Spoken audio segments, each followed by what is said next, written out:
Taiwanese board partners, and it's tipped up on forums and stuff. So we think we've got a good idea, but at the end of the day, you never quite know. Okay, so we should probably move on from graphics. The next one, again, it's sort of rumours and forward looks to new technology, and Microsoft has been talking a little bit about the next version of Windows, which is currently got the slightly less than fascinating and exciting name of Windows 7. So prime number, it's awesome. Just have big sevens everywhere. Oh yeah, you can't argue with sevens. And when they release 8, China's going to go mental. They'll love it. Okay, well, Windows 7, which I suspect may end up with more of a marketing name when it finally comes out. Orestis, you've been sort of digging underneath. So what's been going on with that? Well, Windows 7 has been announced as properly supporting multi-touch interfaces, and if you don't know what a multi-touch interface is, it's touchscreen, but it allows you to use multiple fingers at the same time for different inputs on the system. So, yeah, one of the demos they had was a paint program where a person was using each finger of their hand to draw different shapes on the screen and things. Okay, so it's not like a trackpad on a laptop where it will only really accept input from, say, one. No, not like that or anything that's with a stylus. It's a very new way of doing touchscreen, and of course, if you have an iPhone, you're already used to it, and we don't want to mention the iPhone too much because it is overly used. I think. Sorry, what's the iPhone? It's a phone beginning with I. Okay. I'll have to look into that.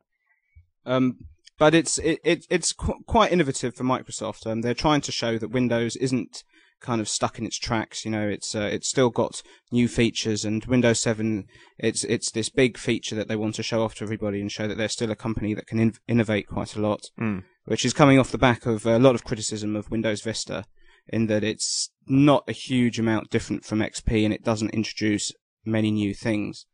But of course, we've heard big plans from Microsoft before. Well, yeah, I mean, it's they went into Vista touting a lot of interesting things about it, and they didn't really materialise when we actually got the final OS in our hands. So, well, I mean the question of innovating with multi-touch and things, as you pointed out, they are talking about innovating with a feature that was on a phone a year ago. So, I mean, that's good old Microsoft.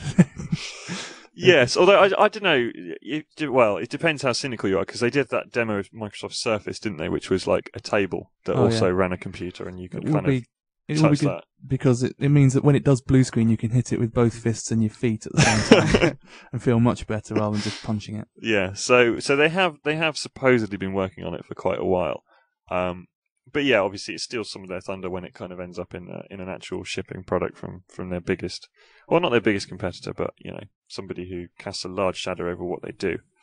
But I think you're right. I think that was why they were previewing it, to try and put a little bit of to look good and to look like they're at the cutting edge again, because Vista just has this reputation for being very slow and very sludgy and just bloated. I wonder how it got that reputation. Well, the thing is, I found the video for the Surface demo much more interesting than the video for Windows 7. Possibly because it was new, and I've seen multi-touch interfaces a couple of times already now. But I'd actually rather have multi-touch in my table than in my computer, because I can't imagine playing an FPS game with a multi-touch interface. No, it's kind of interesting, but then Microsoft and I guess Apple as well, they've both realised that. I don't know. Does it sound foolish to say there's not much more you can do with a desktop OS? Is that a bit like saying 640k of RAM is more than enough?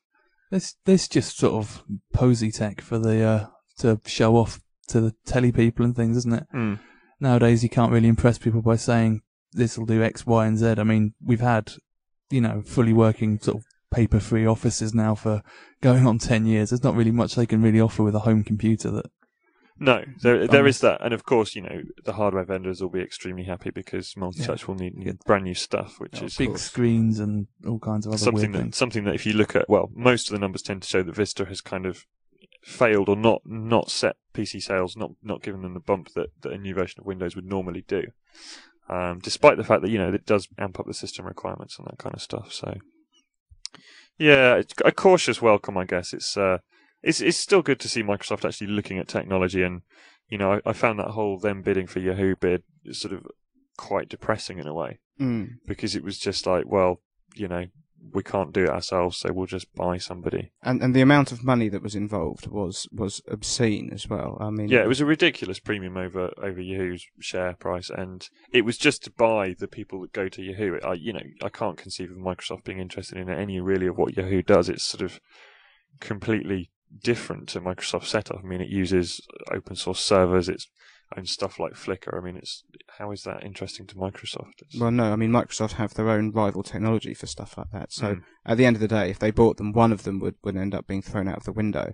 Yes. Maybe that's what they were buying it for. They'd say, hey, look, we've got this now. We can just lock it in a cupboard. Yeah, well, they're hardly going to buy it and then go, oh, actually, all our Windows Server machines can go and we'll use these open source Linux ones that Yahoo've got.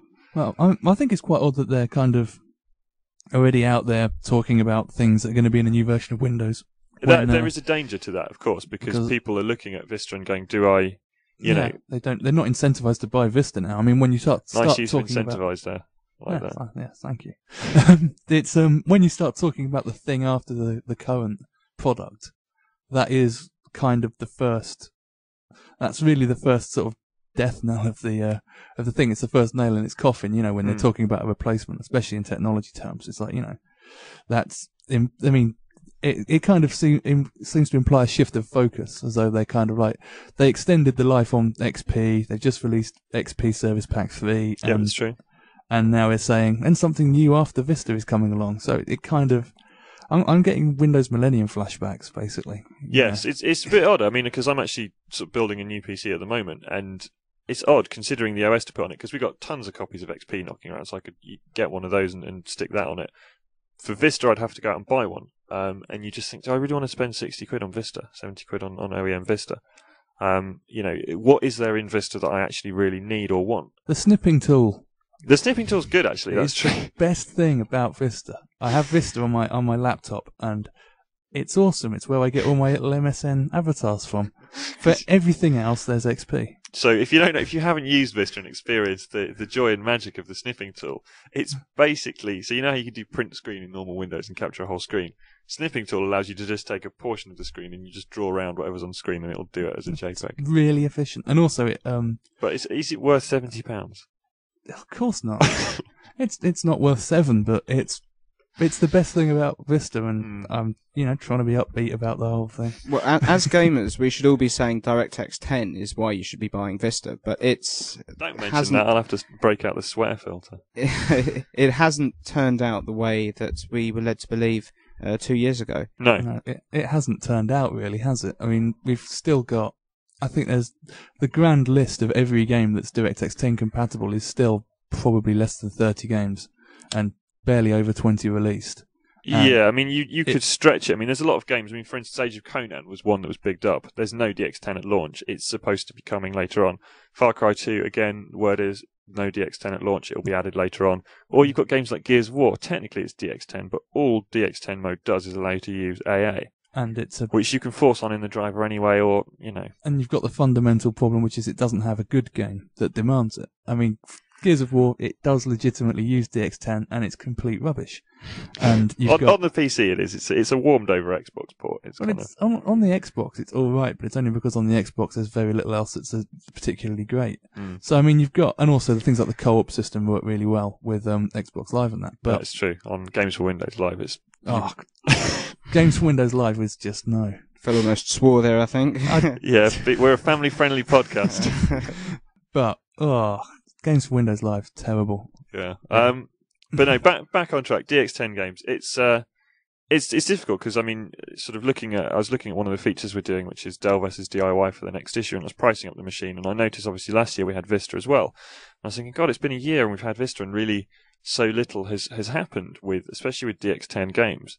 And you know, if you can get graphics that look like Crysis on DX9, why would you move? This is the thing. I mean, there's not. Even in the games that are said to be DX10, you can sit there and do the Pepsi challenge against the DX9 version of the game, and you won't detect anything particularly different in the DX10 version, except you're probably likely to have lost about half of your frame rate. At the moment, it's probably the best way, short of playing in high resolution with 16 layers of anti-aliasing on. It's the best way to just kill your frame rate. Yeah, it offers nothing positive even in the games it's attached to. No, it's pretty disappointing. I'd be interested to know actually people's thoughts. If you want to drop us an email with whether you've been disappointed by DirectX 10, whether you think it's still going to come good. If you've played a DX10